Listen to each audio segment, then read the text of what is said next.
goody? It's came in the back of my tea of the day. Welcome to season 2, episode 8. Dosi Ocho. Let's get it. So let's get into. I want to hit like 3 different topics. Let's get into the first topic. Let's just get into. We're getting our Stimmies, and Stimmies is getting into our bank accounts. Thank you, Biden, for approving and signing this bill for a $1,400 payout. And with this payout, a whole family was just killed over some money. Like, who does that? So you're gonna kill your family over a stimulus check, over some money? Well, yeah, I understand times is hard, but it can't ever get that hard. Like, that's your whole family, my dude. Like, are you stupid or are you fucking dumb? Like, who the fuck does that over fucking money? Like, I know money is definitely the root of all evil, as we know, and as we've seen firsthand, most of us. But it's like, that's what we're doing? I just am baffled and just really can't believe that situation really happened. And I just don't get it. Like, I didn't fully read into it. I just don't like the gist of it. And I was really just ashamed. And I just couldn't understand. And just needed some understanding to why someone would literally kill the whole family for money. So now you're in jail. Now all the assets and all your bank accounts is probably frozen. So now you're not going to be able to touch the money. And now you're in jail for the rest of your life. Over $1,400. Like, nigga, shut the fuck up and sit the fuck down. Because no one got time for you. No one got time for those fucking games that you wanted to play. No one got time for that selfish ass. That selfish assness. That's all I can say about it. Next topic. The 63rd Grammys. The Grammy Awards, aka the Scammy Awards. It's just like the award show that we all love to hate. Like, we praise it so much because it is a prestigious award that a music artist can get. But then we downplay it because we already know that a lot of artists don't get the praises that they deserve. So let's go into the con aspect of the award show first. I didn't see the whole awards. I just seen 2 performances and then my wonderful acceptance speeches. So let's get into who was snubbed at the awards. I would have to definitely give it to Chloe and Halle. Chloe and Halle was snubbed twice. First, they didn't even get an invitation to perform at the Grammys. How the fuck do you not give Chloe and motherfucking Halle the right to perform? Like, you don't give them a spot in the lineup to perform at the Grammys. And then you snub them on all of the 3 categories that they was put into? How? First of all, this was about to give you the best performance in life. Because those girls perform. Those girls are artists. They care about their craft. They care about their art. And they are involved. And they changed the game for performances. I'm sorry, but not sorry. They did what the fuck they did. And for you not to even invite them to perform is garbage to you. You tried it. And you lost. And then you don't even give them. They don't win at any category. Like, it's great to have the nomination in front of your name. That's an amazing thing to even be nominated for a Grammy. I'm not gonna say like it's not. It gives you like an extra long for XYZ. However, I'm still confused with how these girls put up this masterpiece of an album last year that saved R&B, that saved the world, that changed the motherfucking game. I said what the fuck I said. And they get anything from it? How? How? Make it make sense to me, because it's not making sense. And I know I'm not the only one who felt the type of way about them not getting the motherfucking credit that they're supposed to be given. How you give the album of the year to Taylor Swift when you miss out on motherfucking Chloe and Halle. You missed out on Miss Tiana Taylor. You missed out on Miss Kalani. You missed out on Miss Kiana Lede. You missed out on Miss Ariana Grande. Let's not act like these girls did not motherfucking kill the game and they killed their albums. Let's not forget about Miss Megan Trainor, who came out last year. Let's not forget about Miss K. Michelle, who came out last year. Like, back to back to back to back to back. Females was just running the game last year. And Taylor Swift put her album out at the end of last year. And she gets awarded, of course, for Album of the Year again. I'm not saying her album's bad because I don't know. I'm not a Swiftie. I don't play that way. But it just shows to tell you how the Grammys can be scammy. It can be the scammies. And I'm gonna need for it not to be. I'm gonna need for people to be nominated who needs to be nominated. I'm gonna need for the people who win who are supposed to win. Because several times artists blatantly said no, this award was supposed to go to this artist. Let's not forget about when Lemonade was snubbed for Album of the Year. And Lemonade was a cultural motherfucking shift. It shifted the whole industry. It put albums that was put out any other day. Nope, you're coming out Friday. Nope, now people want to surprise albums. Now people want to do surprise albums with visuals. Now people want to tell stories in their music videos. Why? Because she changed the game. She sold X amount of hundreds in minutes. Come on. But she don't get Album of the Year. She gets Best Contemporary Album. I'm sorry. But it's not Best Album of the Year. It's Best Contemporary Album. Help me. I would even say, like, I know the Grammys was definitely mad about Mr. Weeknd, Mr. Abel, that he decided to not perform there because he was doing the halftime show. However, like, I don't understand that now because they were like literally a month apart or a month and change apart. So he could have definitely did it now. But I know usually it's like it is a week after each other. I guess they prolonged it this year. Don't know. However, from what I've heard, and I can only go from what I heard because I'm not a Weeknd fan. I don't get his gig. I don't understand him. He is a great singer, undeniable. But I just can't get into his gig. I don't understand him. However, he should have definitely been nominated for some awards. And I'm quite sure he would have won. But hey. There you go. The highlights of the Grammys was definitely Cardi B's performance. And Megan Thee Stallion's performance. Let's get into Miss Cardi B. I'm not a Cardi B fan. However, I love and I definitely am beginning to respect the artist she is becoming.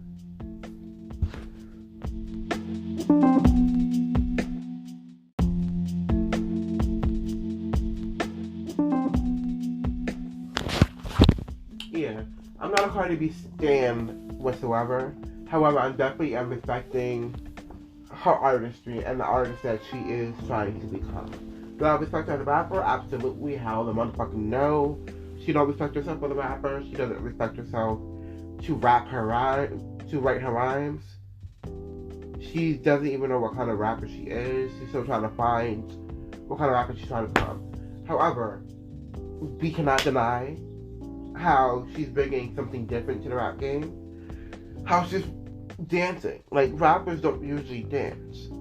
And she and Megan's definitely adding that aspect to their performances. Which is great to see, because it's like, they're really trying to use the Nicki pink print and then expand on it. Hear me out now. Because Nicki was definitely, when she came out, she was hardcore rap. And then she dabbled and dabbled in pop. And then she ran the pop scene with pop songs and stuff like that. But now they're using like Cardi and Megan and the city girls and all that, they're trying to use like pop sounding stuff, but they're still trying to add like the pop aspect to it, which is dancing. So they're trying to be like pop stars, not gonna rap, which is cool. Like that's, you know, making their own kind of lane. But visually, I'm always pleased visually seeing Cardi B and what Cardi B can do on stage and the concept that she comes up with her videos. Next level. I have to give it to her. Like, her label definitely puts in money for her to have higher budget videos. So, she performed Up and she performed WAP. And they performed WAP together for the first time since the song came out. So this is like the first performance. So, of course, this is gonna boost the streams for WAP, gonna boost the streams for Up. And as much as I hate Up, it is competitive. It is like a repetition in your mind. And I was just on vacation. I went to VA real quick to chill with my bestie. And every other hour, every other half an hour, Up was just on. So when I say payola, payola's real, but like, she's paying for these people to play her stuff, and that's cool. So if that's how she gets her number one, if that's how she gets this, that, and the third, it's cool. But we just have to understand artists, and we have to understand rappers and who's not a rapper at this point. But needless to say, Cardi B came out with the visuals, this performance was so colorful. I loved how she used the whole heel as a stripper pole, and then how she used the projector to make it seem like this was like a black screen, but then she was like, this was another level of the stage, and how she was fucking it up. Like, I was kind of low-key mad when she wasn't rapping her shit, but I understood because she was giving her all into this performance. She was giving her all into these dances, this choreography was on point, and she was hitting it. She was killing all of it. Did she look a little winded sometimes? Absolutely, but it was a lot of things that she was doing. I love the shortcut that she had. That was definitely a plus for me as well. And then when she did WAP and they got on the bed and how Megan just flipped her ass over, that was everything. Megan looked good as usual. And I just love the energy of that performance. That was the highlight. My highlight of the Grammys with Cardi B's performance. She did what she needed to do. She came and she conquered. And that's on period. Now let's get into Miss Megan. Megan's performance it gave me jazz feel. It gave me like 70s music. And I loved it. I loved the tap dancing that she included in it. I loved how she started with body, yada yada yada yada yada, and then she killed that dance real quick. And then she gave us a version of Savage we never knew we needed. It was still the remix with Beyonce. Of course, everyone wanted Beyonce to come out and to perform, but she's not doing that. She's not in that mind space to perform. And I don't know if she's ever going to perform Savage. Like, she got on the song, she became number one, but I don't see her necessarily performing Savage. She may on her next tour, but she's not fitting to do all that in a pandemic. She'll come out, but she's not fitting to perform Savage or no Grammys. Nah, not gonna happen. So Megan's performance, like, I loved her outfit. I just loved how she really recreated Savage. It gave it like this 60s, 70s, 80s vibe, where it's like it's jazzy and just like we just like in the nightclub just beatboxing and just jamming out. It was everything. And the way she was hitting those dances and that split, it killed me. That split definitely was every motherfucking thing, and I was so here for it. It needed to be done, and I'm happy she did it. Now it's time to praise this wonderful woman known as Beyonce Giselle Knowles Carter. When I said she made history twice in one night, She made history twice in one night. One off year. So Beyonce received her 27th Grammy, which tied her with Miss Alicia or Alice something for the top Grammy award winning for female spot. Right? And then she received her 28th Grammy. And then she became the most decorated Grammy Award winner for females and males. So she became the most Grammy awarded artist of all time. She's top 3 in terms of Grammy Award winners. Period. So she's right underneath Quincy Jones. No, she's tied with Quincy Jones. No. She's either tied with Quincy Jones or she's right underneath Quincy Jones. What do you think she's right underneath Quincy Jones? Because Quincy Jones has 31. And then it's some other thing, I don't know what it is, that has, I think, 33 Grammys. So this woman's about to be the most decorated Grammy Award winner in history. Just watch and see. Watch what she puts out. That's going to change the game. That's going to garner her more Grammys. She's really the most decorated artist alive. And I love to stand. I love to see it. I love to be a part of it. It's just so inspirational. It's just so powerful. How this girl from Houston, who started off on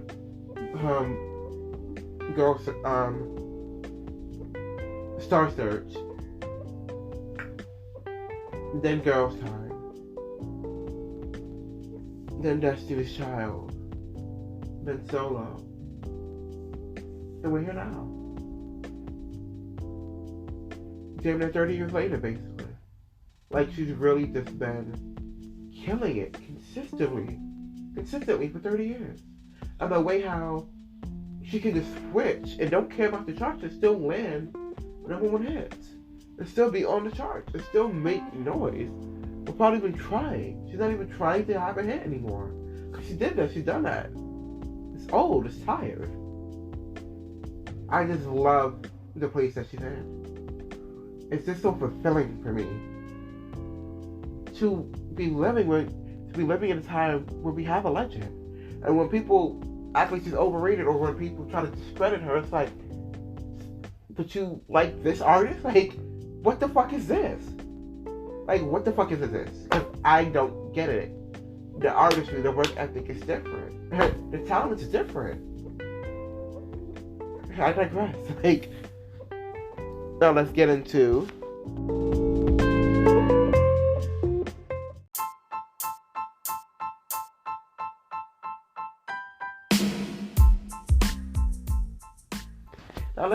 our last topic of the day. I want to get into Miss OG. I want to get into Basketball Wives and this colorism issue that's still stinging and creeping into our TV screens I don't even know what day they come on anymore, because it changed it up on us, but I'm tired and I'm just over it. I definitely feel like the storyline is getting drawn out longer than it has. Like, initially when it happened, you can remember I made a whole podcast about colorism and the whole Basketball Wives issue, but then there's colorism in its entirety. And it's sad because I've definitely witnessed and been witness to colorism in my face. From like lighter skinned people or fair skinned people or maybe sometimes Hispanic people who just don't like you because of the color of your skin, because they might feel like they are better than you. And it's like, no, we're both still minorities, boo-boo. Just because you might be closest to white does not mean you're white. You might have different privileges then that's because you might be closer to skin. But at the end of the day, we are both minority. We are both disenfranchised people. And if we're gonna be racist to each other, how can we expect people to not be racist to us? Like Sharon Osbourne, you tried it by you getting on that TV and promoting your friend and saying, "Well, that's my friend XYZ" to Mr. Piers Morgan or whatever, and then you told Cheryl Underwood, "Don't cry. I should be crying." So now you're telling her, "Fuck your feelings," because you felt attacked. So you're telling a woman, a black woman, two black women just sitting right across from you on a talk, you shouldn't cry. You shouldn't be mad. So you're telling them how to motherfucking feel. We're not doing that here. You're not going to tell me how to feel. I'm going to feel how I feel from my experiences with you. And the person who interviewed her saying black people should teach white people what racism is, they're the one who fucking created racism. So how the fuck are we going to create? How are we teaching them something that they fucking made? He sounds stupid as fuck. And he definitely needs to get a class on what fucking black is. Because clearly, his skin might be black, but inside, not so black. But however, comma, OG. I'm just confused and I'm disappointed. Like, I understand if you're making a general statement on colorism in Hollywood, colorism in your backyard, colorism in your front door. Shameless plug. But for you to make it still seem like there's colorist or colorism that you've experienced on that cast without giving these ladies a time of day to figure out when or how they was colorist, and now you're making it seem like everyone is colorist now that's when you lost me. Because if they're trying and you can't understand or you can't fathom because of the pain from your childhood, then that sounds like a you problem. That's something you need to deal with, because that has nothing to, at the end of the day, deal with them. Sorry, but not sorry. Like, I'm sorry that you dealt with your teacher saying that you were not amount to anything. But for you to make it seem like because you've seen a monkey on Malaysia's thing, that had nothing to do with you, boo-boo. Well, yes, monkey is very derogatory, but she was not talking about you. She said nothing to you. You just assumed that. So someone called you ugly. They didn't say because you was black you was ugly. They just called you ugly, and not for nothing, you're not the prettiest girl in the bunch. Like, let's call a spade. Like, I'm sorry, but not sorry. Like, you was a football player. Does not mean that you cannot be pretty, but you're not the prettiest in the bunch. Like, your feet, when they, I guess, made fun of your feet hanging out your shoes. Anyone would make fun of people's feet hanging out your shoes. You so happens to be the target that day. So your claims just doesn't make any sense. I guess they're mean girls, and they can apologize for your actions for, I guess, playing your, dissing you, or making fun of you. However, let's not act like you don't make fun of them. You told this girl that she bleached her skin. Oh, I'm sorry. You heard she bleached her skin. What kind of shit is that? So now you saying what people heard? Like, I can't deal with people who throw stones and then hide their hands. Because then, at the end of the day, we're not getting nowhere. And why are we having these type of conversations? If you gonna throw stones, then hide your hands. Like, you dead ass cried in front of them, and she tried to console you, and then in 2.5 seconds, well, I don't forgive you, and it's still colorism, I'm not standing, I'm not folding, XYZ, they need to fold to me. It's all about you, and that's being selfish as fuck. And then when you don't get signed and picked for next season because you're being difficult, and yes, this is a great topic to talk about, and it's needed to be talked about on television. However, you're going about it the wrong way, and there's no resolve, because there is resolve in anything once it's talked out. But now you're just showing that black people can't talk. Black people can't come to a common ground. But it's not even a great description on all black people, because they're trying. They just don't get it. They're trying to understand. But you're not explaining it. So how is somebody supposed to change their actions if you don't explain how they're supposed to change their actions? Like, you're telling someone don't make you bleed, but you're not telling them how they can't make you bleed. You're telling people don't hurt you, but you allow them to hurt you, but you're not telling them how they hurt you. And you're not explaining how they cannot hurt you again. Or the way that you hurt me, these are the ways that you hurt me. Maybe they don't know. But you're not teaching them shit.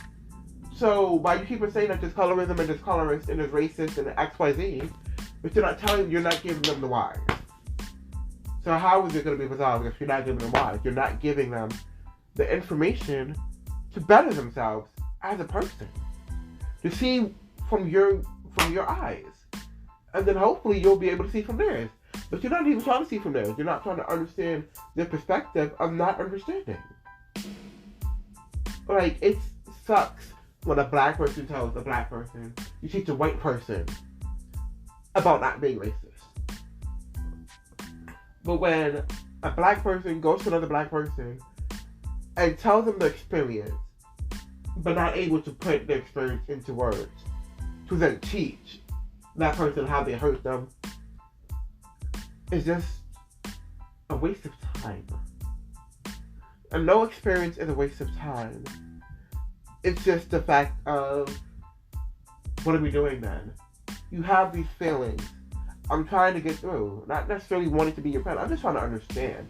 I'm trying to come to a conclusion of the madness. But you don't even know why you hurt. You don't even know why you cry. You just cry and just cry. So how are we helping? Like, how is that benefiting anyone? If we just cry just to cry. Make that make sense. So, at this point, I don't get it. I really don't get it, OG. So hopefully, we see something else within the rest of the season. But it doesn't sound like it. It just seems like it's just going to be her versus everyone else again. And I'm tired of that storyline.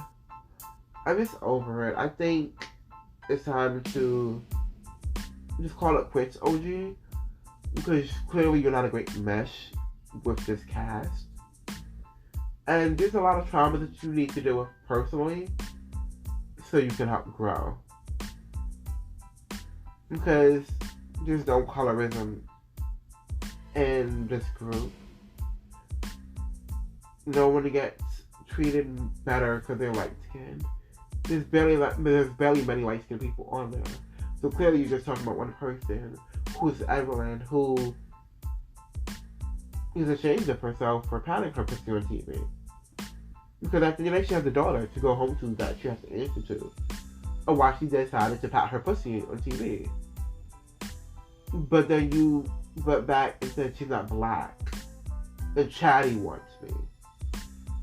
So you try to re-victimize her. So how are you trying to make this a big statement, but then you're trying to victimize a person through their experiences as well? It doesn't go both ways, boo-boo. Like, I'm gonna need for you to get it together. Because at this point, I think the world is done and over. I think you're finished. Because you trying to finish Nori. How? I'm confused how you spell it. How were you gonna finish her? I wanted to know. I really did. But, yeah, not at all. Not at fucking all. Nori. So, OG, you finished. You canceled. I'm sorry. In Shawnee's words, thank you for your services. last topic of the day. I'm gonna have to get into Miss Tiffany Haddish and her statement about being called the Nicki Minaj of comedy. This confused me to why she felt she needed to make a comment. And making it seem like that was a negative connotation when in reality that should have been like, wow. So you're saying I'm one of the top dogs, or I'm the top dog in comedy. Thank you. Because at the end of the day, regardless of whether you believe she's a nice woman, if Nicki Minaj is a nice woman, if she's a bitch, if she's this, if she's that, her talent speaks for herself. Her sales, her records, her discography, her name rings motherfucking bells. So regardless of what you think of Nicki or whatever transpired between you and her, or are you just talking just to talk? Because at the end of the day, you're good for that. Tiffany, you are. You definitely... You're thirsty sometimes.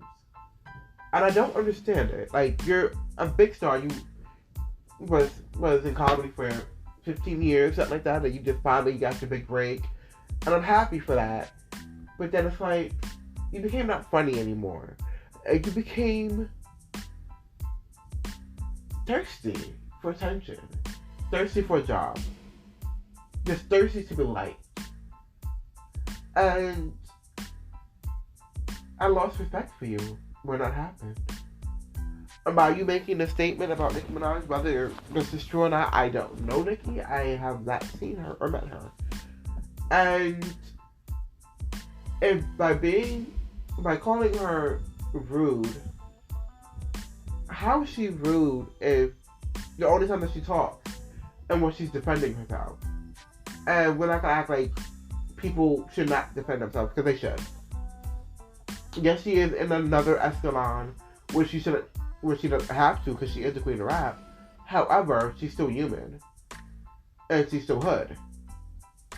Like, Hollywood did not change her. She's still from the hood. She's still from her best side. She's still from Jamaican Queens. So regardlessly, that's still gonna be in her to respond when she needs to respond. When she needs to read someone, she would read you from front to back. When she wants to be subliminal, but her fans know who the fuck she's talking about, she'll be subliminal, but her fans know who the fuck she's talking about. But if defending yourself is being a bitch, then sign me up. I want to be one. Because at this point, it makes no sense. Leave this woman alone. Like, she is in hiatus. She is living her best life. She just had her son. And she's dealing with this court case with her fucking husband. Leave her the fuck alone. Like, let her fucking live. She's not bothering nobody. But people still has her name in their fucking mouth. But it's annoying. Like, thank you for the publicity for keeping Nicki's name alive, but let Nicki live. Let Nicki have her time to herself. So she can be able to make music and be in the right mind space to give us what we want. Because we want these hits. We want these pop singles. We want all of that, right? But we have to give it time. We have to let it marinate. We have to let it cook. We have to let her just be her and be great. So we can get what we need. So leave Nicki the fuck alone. And Tiffany, you tried it. And if you keep on trying it, you won't have a career no more. You'll definitely won't have a career playing with people much longer. Because you're burning the wrong bridges, boo-boo. What was your last movie? Oh, okay. How did it do? Oh, okay. Just saying. Thank y'all for listening to Key with the C's channel. Like, this was amazing. For season 2, episode 8. Dos y ocho. Like, we getting up there, but we're like, we really doing this. If you really want to get on with me, hit me up on Facebook or my IG. Like, let's make magic. I definitely want to have conversations about anything. Like, let's really change the world, change my platform, change lives and conversations that needs to be had. Whether it's about music, whether it's about politics, whether it's just about life experiences, because everyone goes through something. But you may think that you're going through something worse to someone else. And then when you hear that experience, you're like, wow, I was going through something similar and I thought I had it bad, but damn, like you really was going through some shit. Like you will be surprised how that humbles you and how that just makes you feel even more thankful for each day. Like just be thankful today that you woke up. Be thankful that it's a year into this COVID being here, this pandemic, and you made it. A lot of people did not, unfortunately. But you made it. So let's be thankful for that. Thank y'all for listening. Laters.